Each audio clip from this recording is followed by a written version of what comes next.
Welcome to Sabby Sabs podcast. I'm your host, sabrinasalvati. My special guest today is Colonel Larry Wilkerson. He is a retired U.S. Army colonel and the former chief of staff to Secretary of State Colin Powell. Colonel Wilkerson, thank you so much for joining me. Thanks for having me.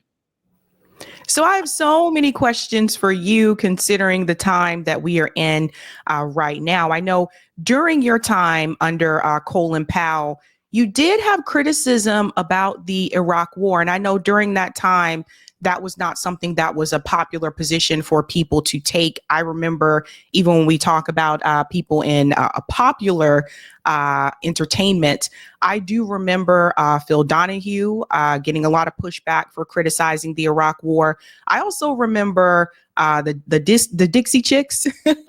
I remember they received a lot of pushback and they were canceled by a lot of people.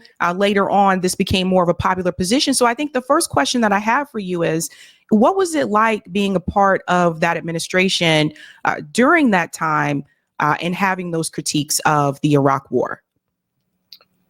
All in all, it was the worst 4 years of my some 40 years in government. And that's not because of my boss. My boss was a wonderful man to work for and a true decent human being, as well as an extraordinarily competent strategist, politician, you name it. But he deserved a better president. He deserved a better vice president. He deserved a better Secretary of Defense. By the time we got through with those 4 years, we were hardly talking because we were also mad at all of those people. So it was a tough time. I was opposed to the 2003 Iraq War as a military professional because, and this may sound strange, but I think it is the proof positive of what has happened to us today in spades. There was a balance of power in the Persian Gulf, and the balance of power was established by H.W. Bush when Colin Powell was his chairman of the Joint Chiefs of Staff.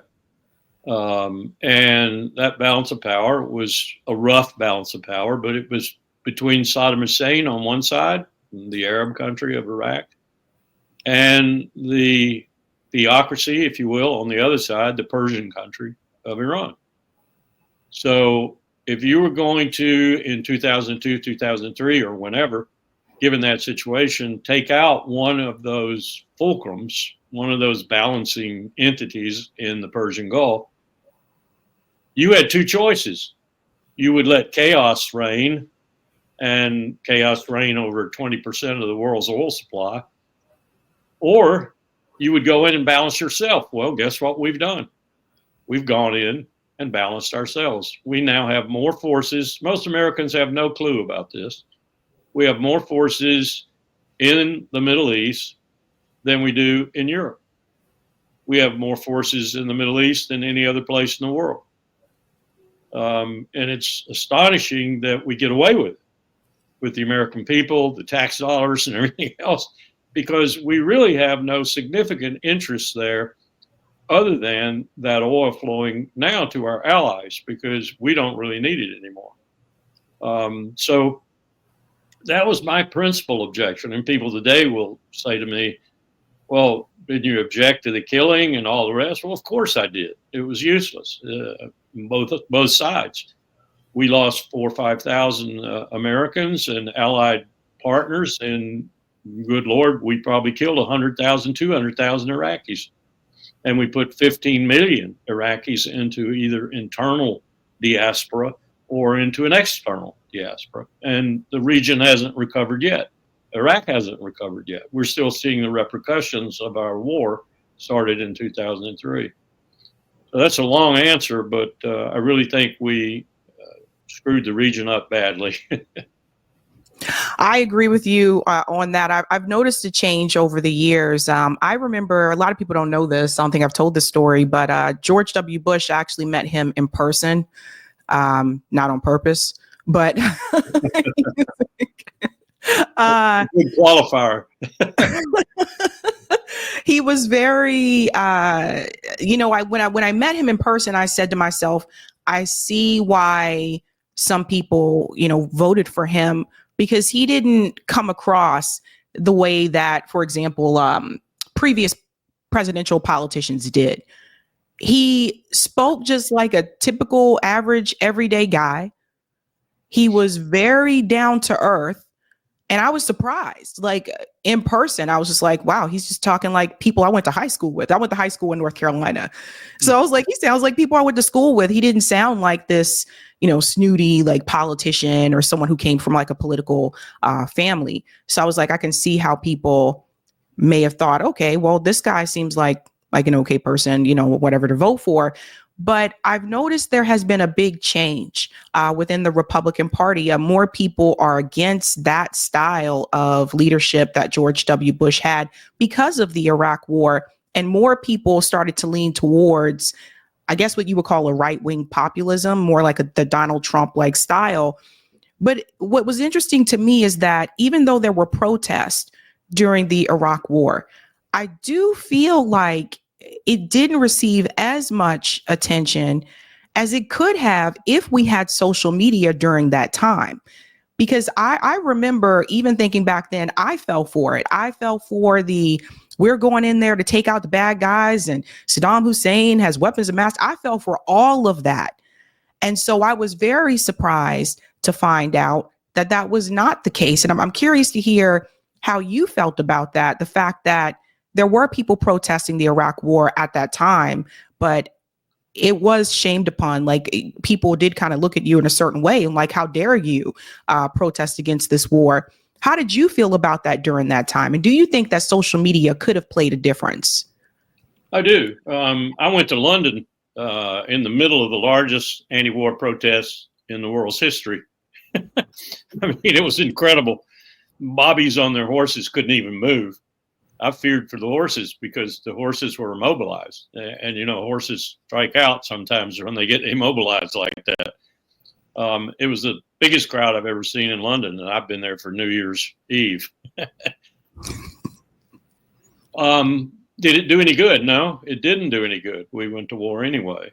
And that was a shame, really, when I look back on it. Because, as I said, not only did we destroy the balance of power in the Gulf, but we put the Gulf in chaos, absolute chaos.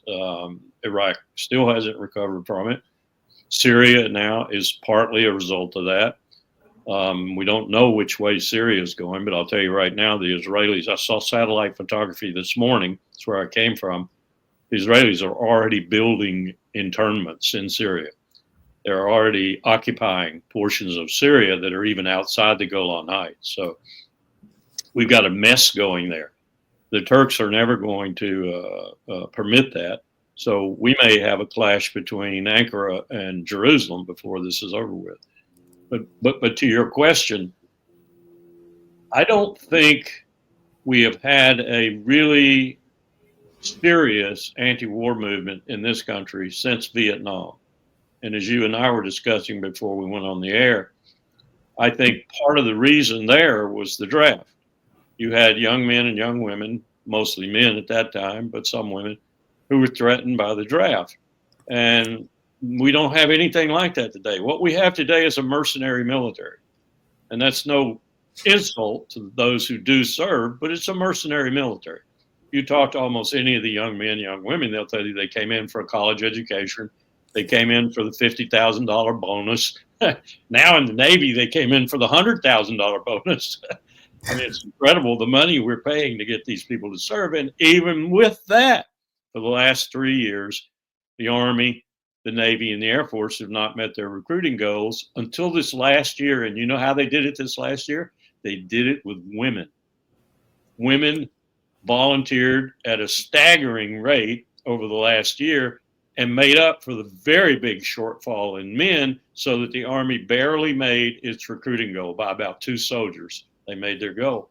And now, just aside, Donald Trump and Pete Hegseth, his new Secretary of Defense, are making signals and signs like they don't like women. They particularly don't like them serving in combat positions. I've gotten emails recently, for example, one Navy lieutenant commander was on her way to Top Gun school. She had lots of carrier landings. She had a year in combat flying F-18s, a competent naval aviator going to Top Gun school, which tells you she was pretty good because only about the top 10% go there.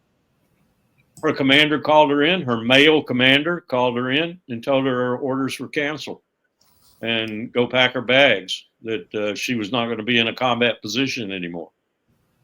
This is going out in the services right now that women don't belong in combat, and maybe even women don't belong in the armed forces. I'm sorry, you're not going to have any armed forces left if you say that. So reality will hit them finally. But we do have that problem, and I think the fact that we have an all-volunteer military, and as one senator said to me when I was talking about how badly we treated them, well, they volunteered. And that's the way the Congress looks at it, basically. They look at both parties, they look at it that way. They volunteered, so if they die, that's their fault. If they volunteered, well, why am I to blame? Why do I have anything to do with it? Well, you let the president send them to war in Afghanistan and in Iraq and other places. Well, that's because the president did it. We signed the AUMF, but we didn't give him carte blanche, and he stayed in Afghanistan. All kinds of excuses, but Congress no longer has any willpower over the war, the constitutional war power that they have. Most Americans just are so obtuse today about the Constitution. They don't realize that the president has no war power whatsoever. The only war power is in the Congress, but the Congress has abandoned it. And so we go to war on the word of presidents now, not the word of Congress. So we're in real trouble in the American empire right now because of many things we've done to ourselves, but most of it has been done since 9/11 and an overreaction to 9/11 by the president whom I served most closely. And let me pick up on what you said and say I saw George Bush sort of that way too. First time I met him in the Oval Office, I spent 30 minutes with him. I was newly appointed chief of staff at the State Department, and he had a policy to welcome all departmental chiefs of staff in the office, shake hands, sit down, talk, chat for a few minutes. And he was a very personable guy. And fast forward a moment, I taught on 2 campuses for 16 years at William & Mary and 6 years at the George Washington University, National Security Affairs, essentially.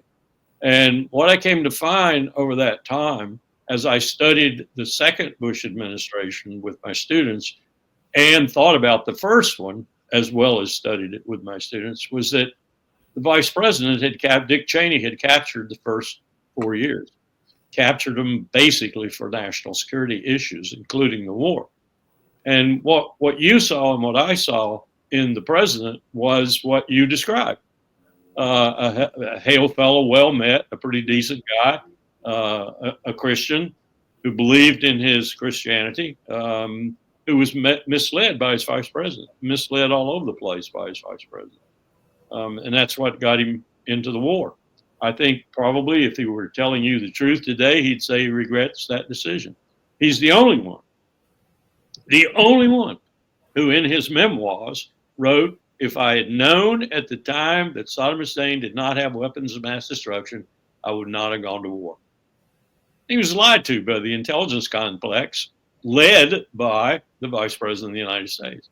And Powell and I got captured in that environment too when we had to go to the UN and make that presentation. And that's when we really kind of fell out after that and really didn't have too many good words for anybody. We had people in the State Department, the Deputy Secretary of State calling Dick Cheney and his office the Gestapo and the Nazis and the Schutzstaffel SS. That's how we referred to them. So that's the reason I say that was a very tumultuous period in my life, and I wouldn't live it over again for anything.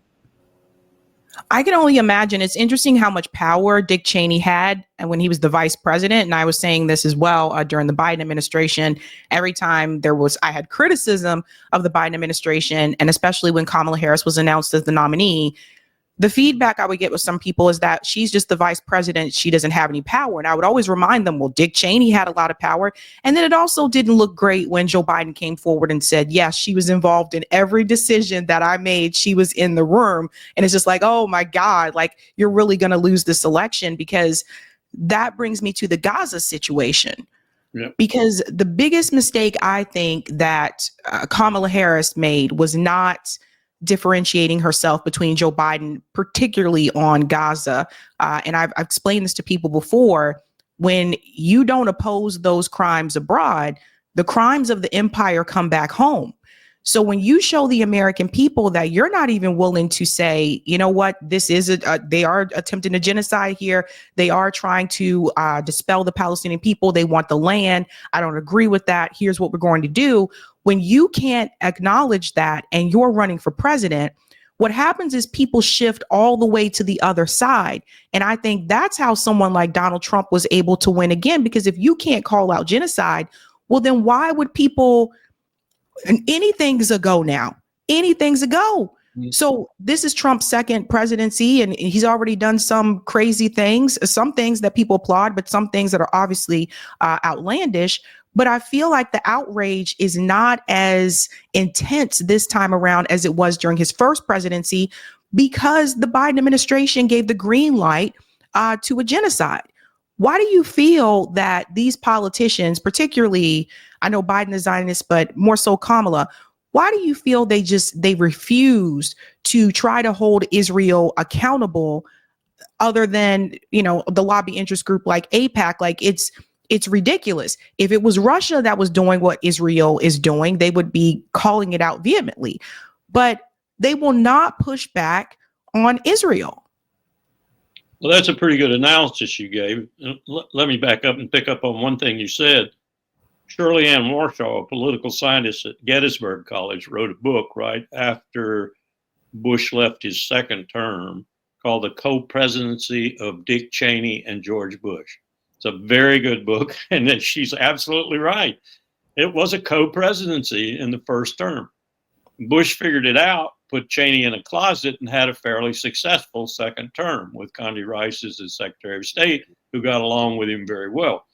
We have to remember, too, that Karl Rove was whispering in George Bush's ear all during the first term that his opponent in 2004 for a second term might very well be his Secretary of State. So that kind of soured the relationship, if you will, between Powell and Bush. Not personally, but fearfully on the president's part, politically fearfully. And there's no fear like political fear. But coming to your points about Kamala and about Gaza, I agree with you 100%. I think she should have taken a dramatic foot down, stomping stance with regard to Gaza and told the president and Jake Sullivan and Anthony Blinken to go to hell, run her own campaign and look like a powerful president, a powerful woman president, the first one. She didn't do that.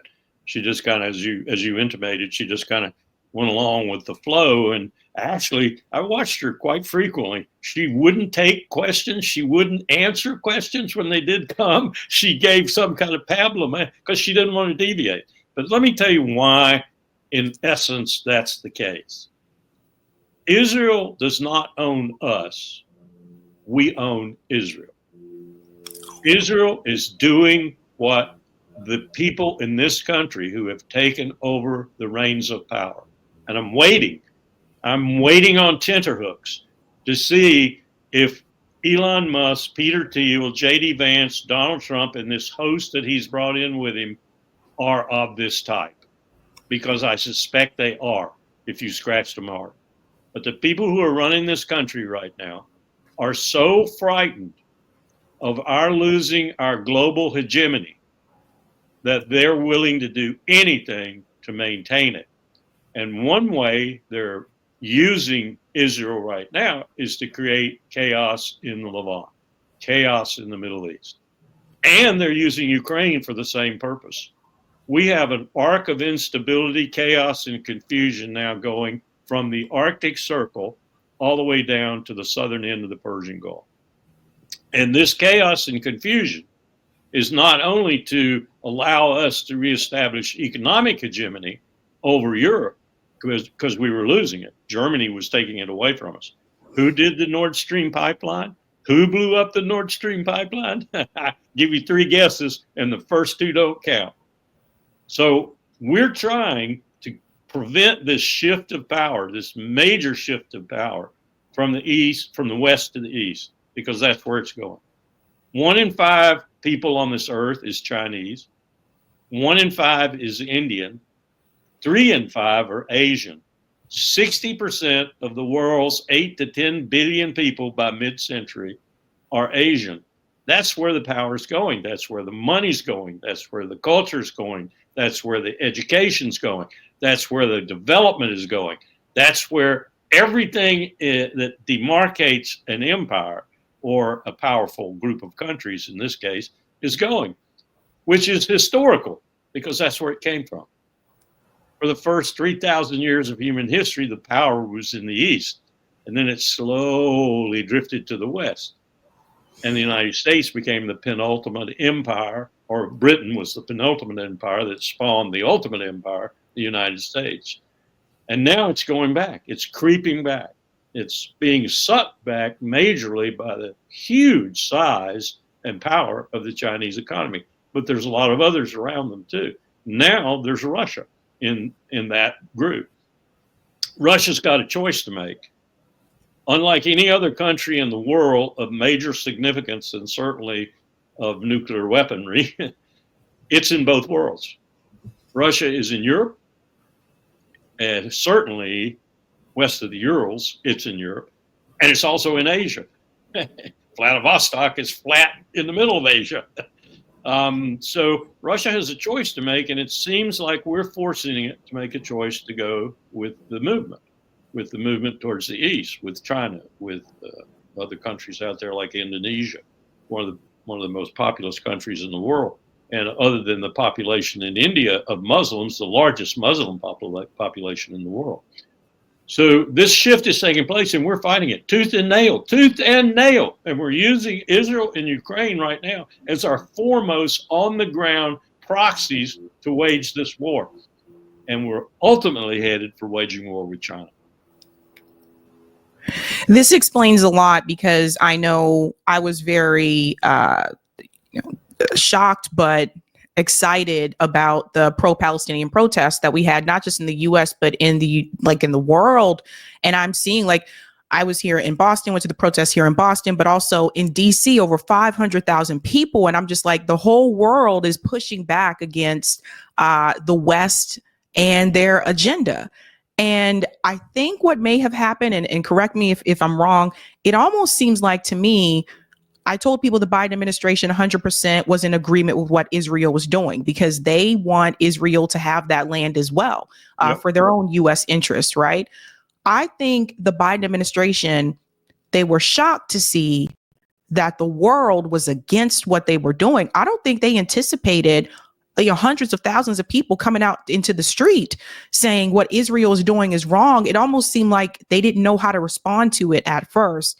And so then later on, Antony Blinken comes up with this jargon of, well, we also know the Palestinian people, need to also have a state and have some self-determination. But they weren't saying that at the start after, October 7th. And I really didn't hear them talk much about the occupation before October 7th as well. But it almost seemed like they didn't know how to respond to the reaction from the public and people chanting Genocide Joe outside of a Democrat events, etc. And they're like, oh, crap, well, what do we do now? The people are against us.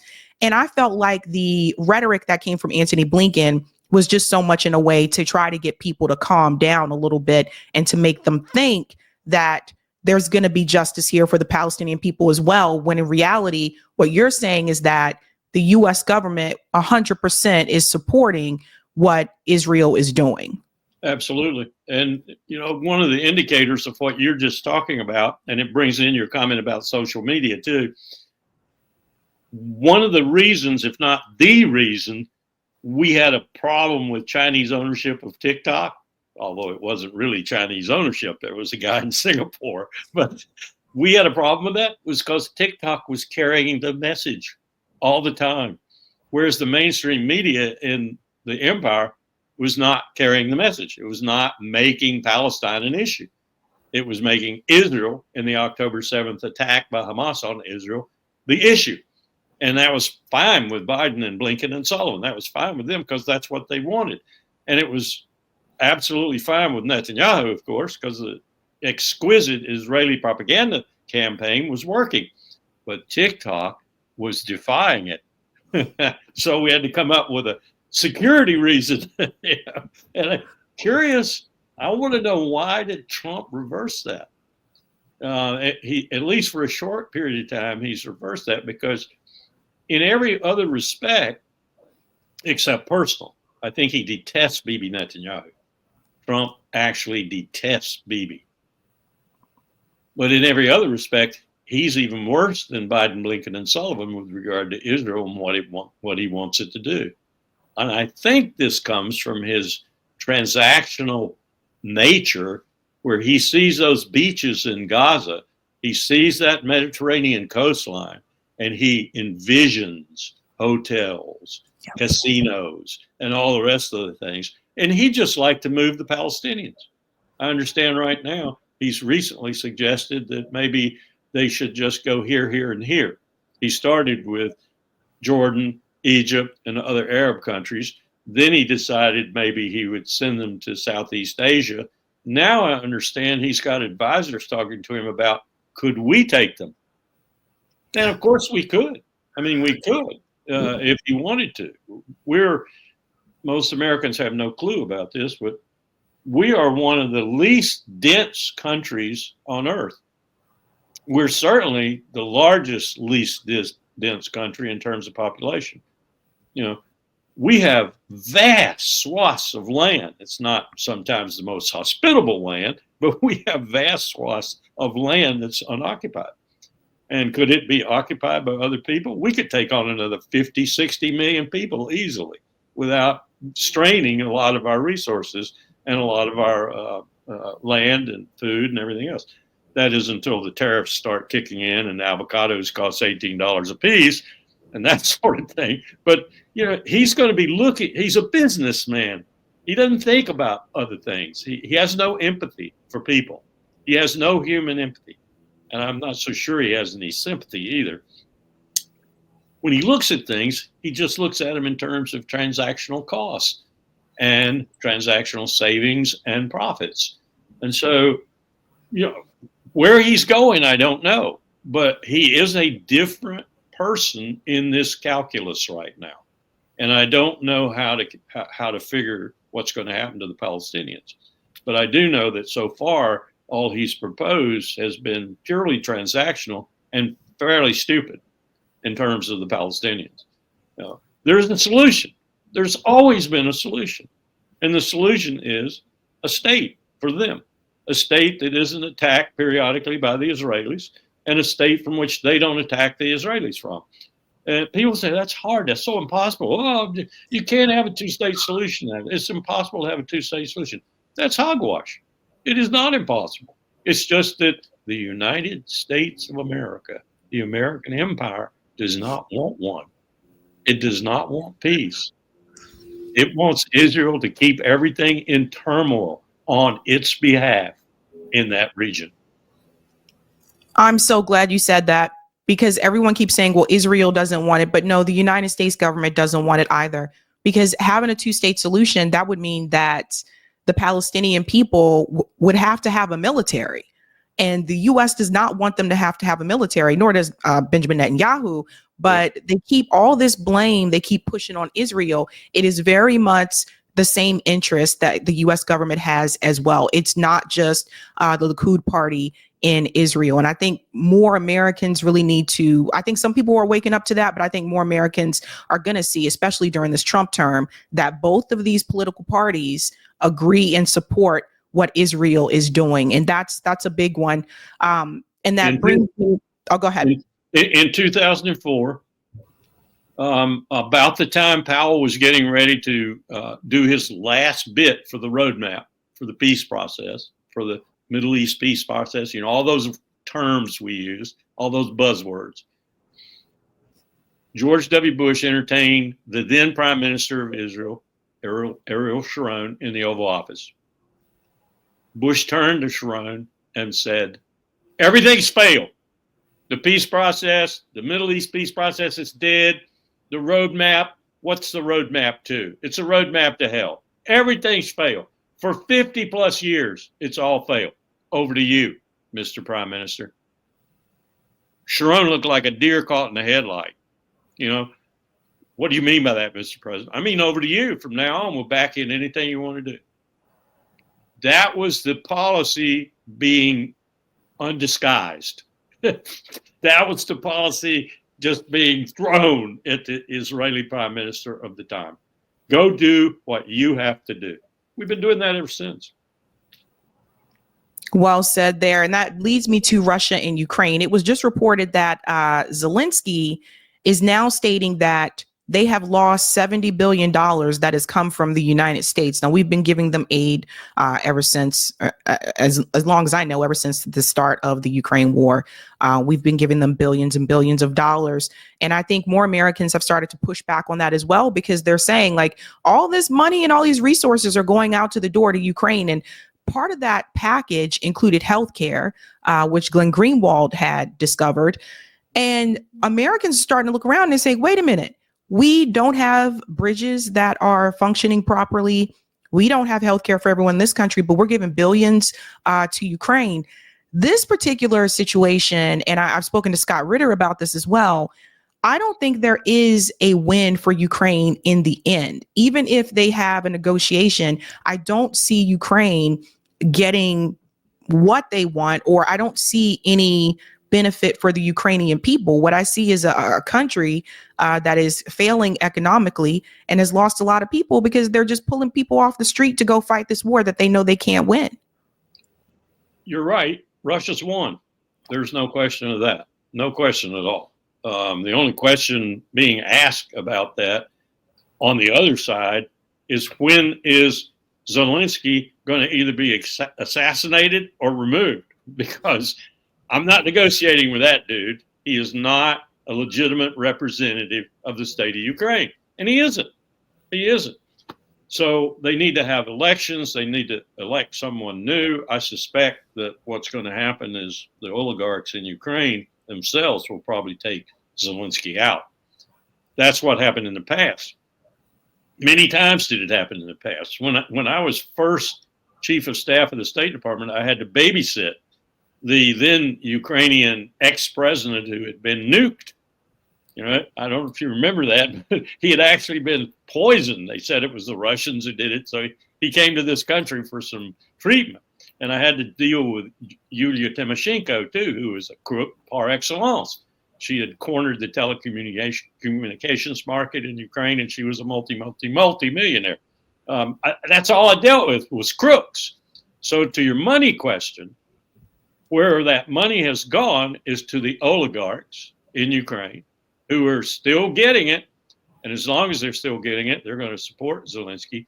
And much of it is coming back here to Lockheed Martin, to Grumman, and to other military contractors who are making the weapons that we're sending to Ukraine. So some of the money does come back here, but not for the purposes you said, the purposes it's needed for, like medical care and such. It came back to feed the military industrial complex. The war is finished. It's over. And I thought Trump meant it when he said, going to cut off the money, going to cut off the arms, and then we're going to sit down and talk, and by Easter, we're going to have an agreement.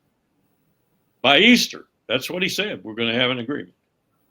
Keith Kellogg even said that, his special envoy, who's as old as I am, 80 years old. I wouldn't have him. I'd have somebody else in there as my envoy. But I don't know if he knows anybody else he thinks he can trust. But they need to sit down and they need to have a conversation, Putin and Trump, or they're very well established and accepted on both sides envoys. And we need to get this thing stopped because we're still killing people. We're killing lots of Ukrainians. And the only reason we're killing them is because Zelensky won't give up. And Trump has said what the parameters are. You have to say no NATO membership for Ukraine, ever. Read my lips, ever. neutrality for Ukraine, maybe EU membership somewhere out in the future. Oh, and by the way, Russia has sovereignty over those portions it now occupies. Ukraine, you'll never get them back. You'll never get Crimea back. You are going to be not a rump state because you still got a lot of territory left. Plus, you've got the port of Odessa, which, as a military professional, had I been Russia, I would have taken that port, because then that would give them all the ports on the northern rim of the Black Sea. And if they ever do have to fight a war with NATO, that would give them a significant advantage. So, but they didn't do that, which tells me all these people are lying. Lindsey Graham and all the rest of them about, oh, they're going to take Estonia. They're going to take Lithuania. They're going to take all of NATO. They'll go into Poland. He doesn't want that. What he wants is the United States and its weapon systems off his border, the way they would have been in Ukraine. And that's what he's got now. So let's give it to him and let's get this thing shut down. But go back to the empire. There are people around Trump.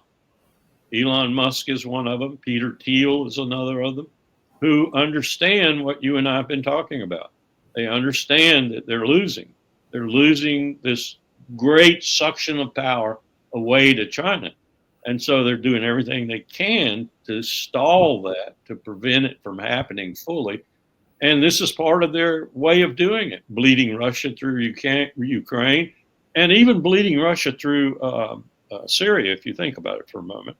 And guess what else we're doing right now?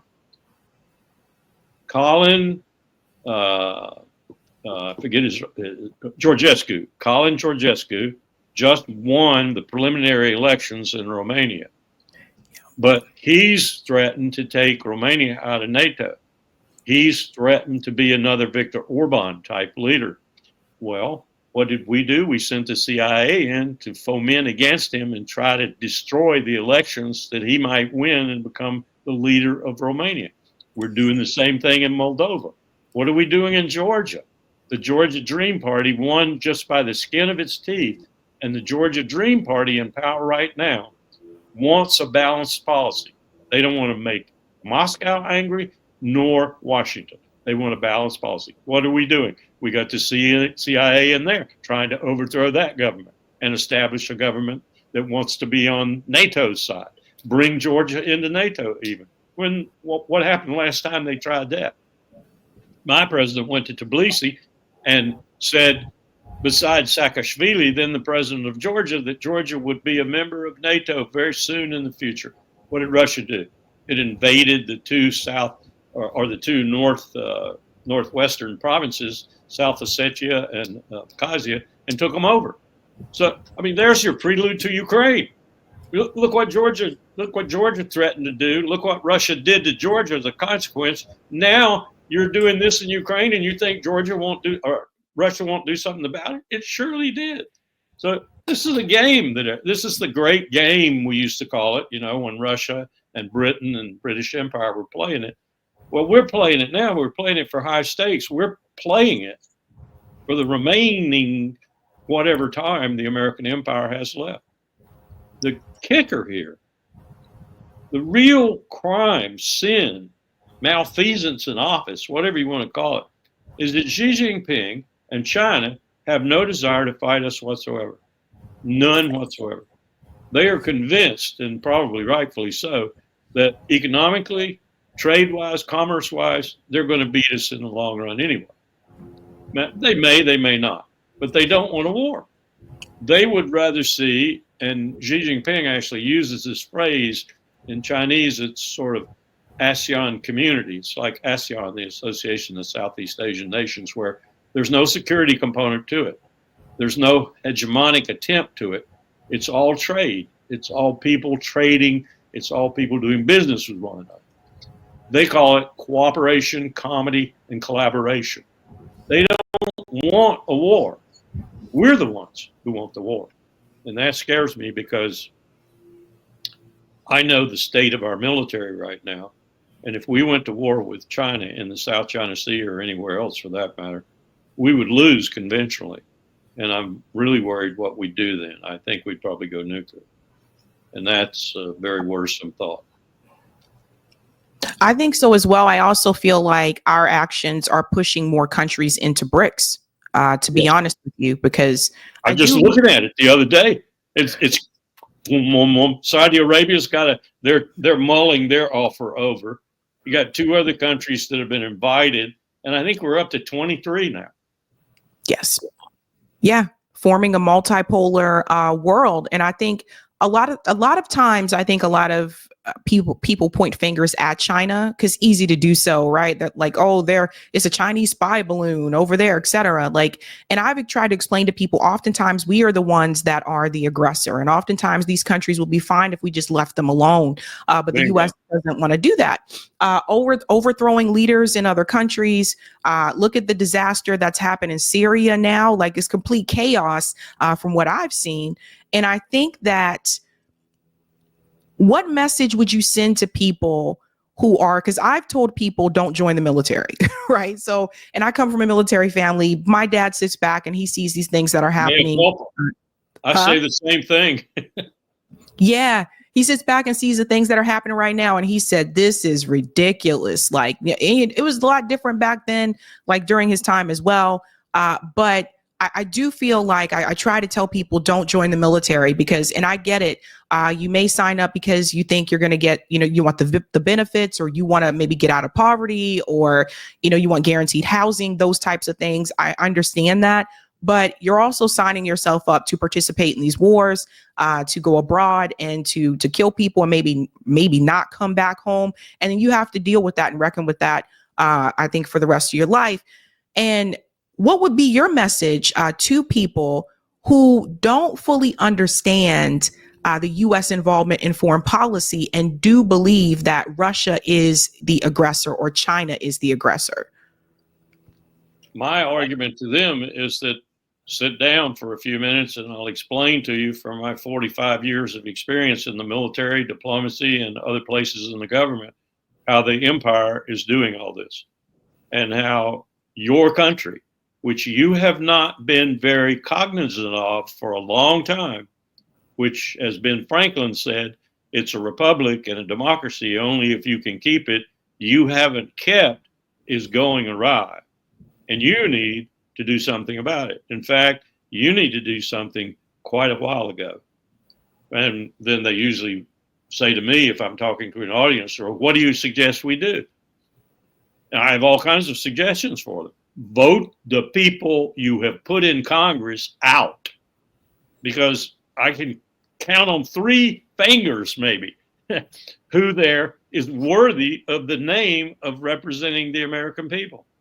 There are just a bunch of money-hungry bums. They sit around, do insider trading. Their whole goal in the Senate is to leave a millionaire, or a millionaire 3 or 4 times over.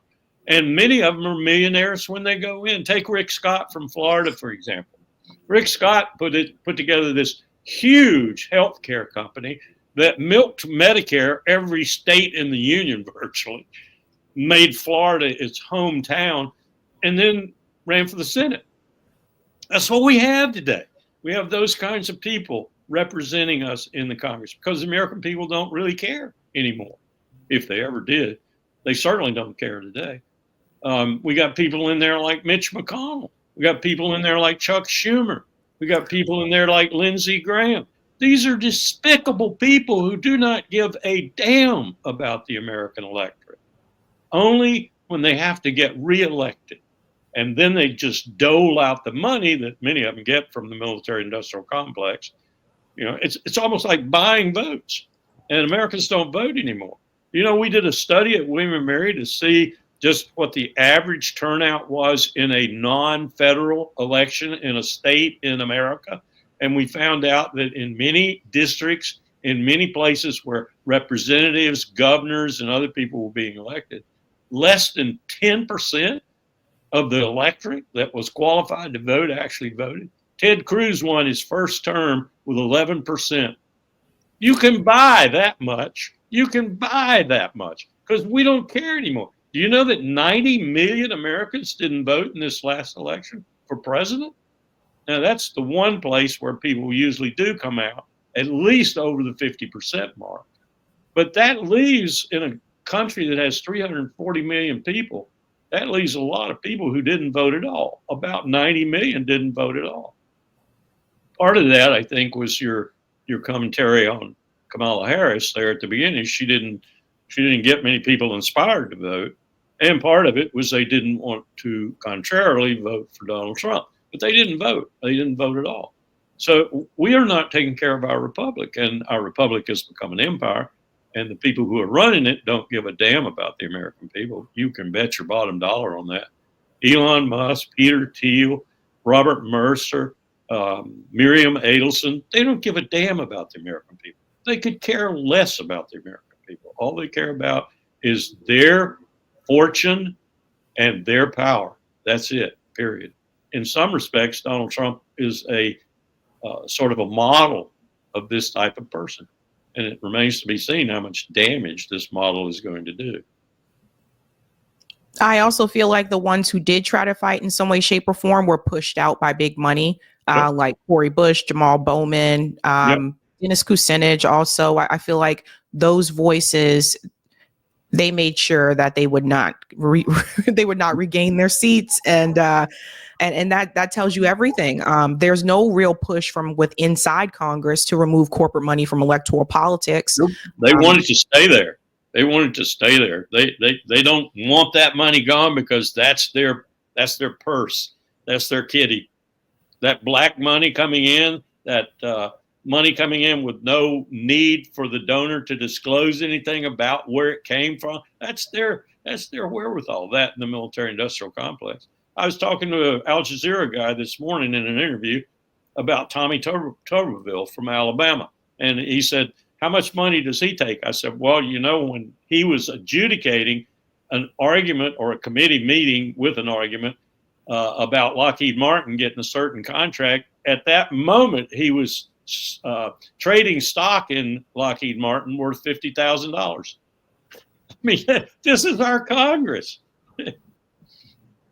It's insane, but I'm glad that you brought up Congress, though, because I do feel like a lot of times most people come out to vote during the presidential election, but during some of these congressional races that are during like the midterms, not during a presidential election year, a lot of people don't show up to vote. And a lot of people are not paying attention to who's running in these congressional races.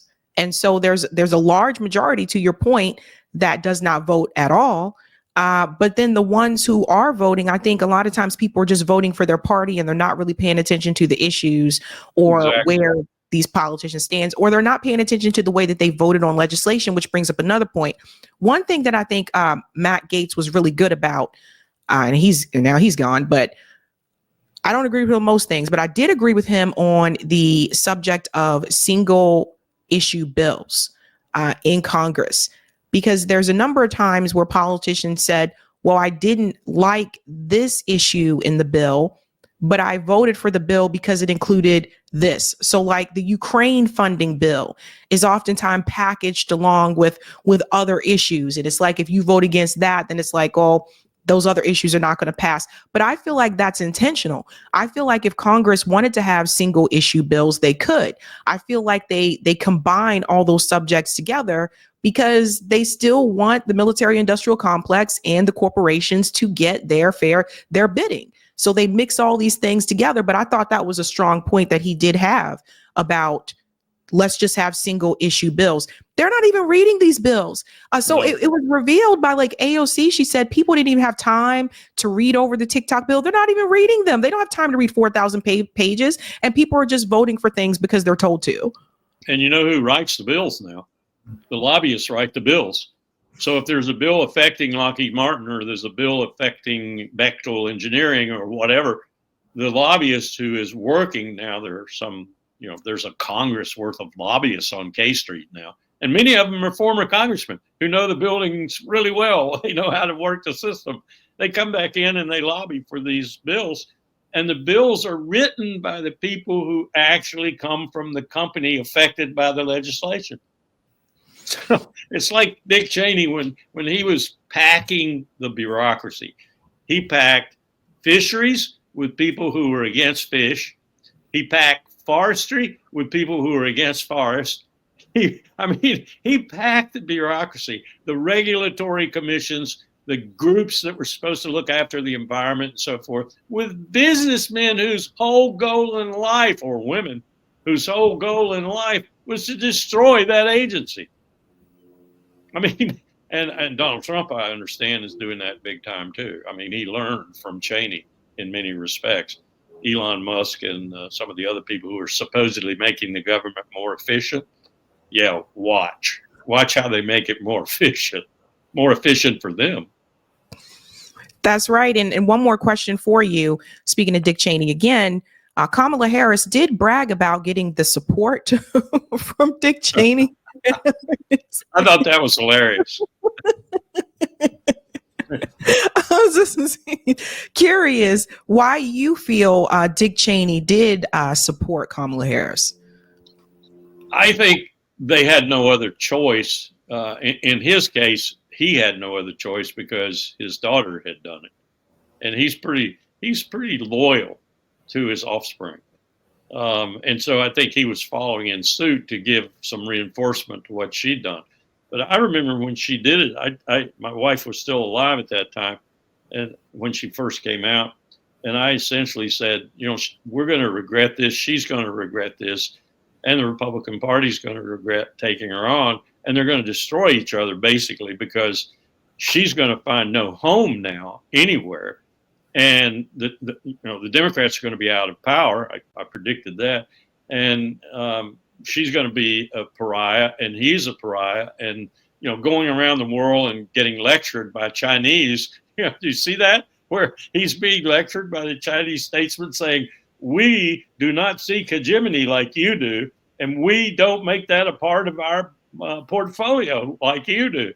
And he's sitting there in the chair, I'm looking at him like, he's so old now, like me, he can hardly move. But I think that's in the past. That's done and gone, and they're done and gone.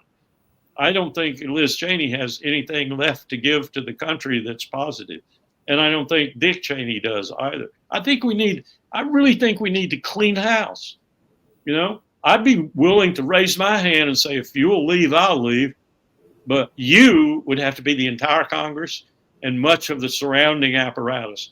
We need to get a whole new government. And I don't mean Donald Trump and Elon Musk and Peter Thiel and all these people. We need a whole new government. We need a government that is responsive at least partially to the real needs of the American people.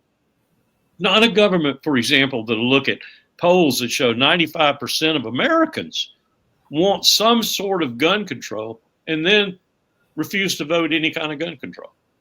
It's just crazy. We're not responding to the desires of the American people.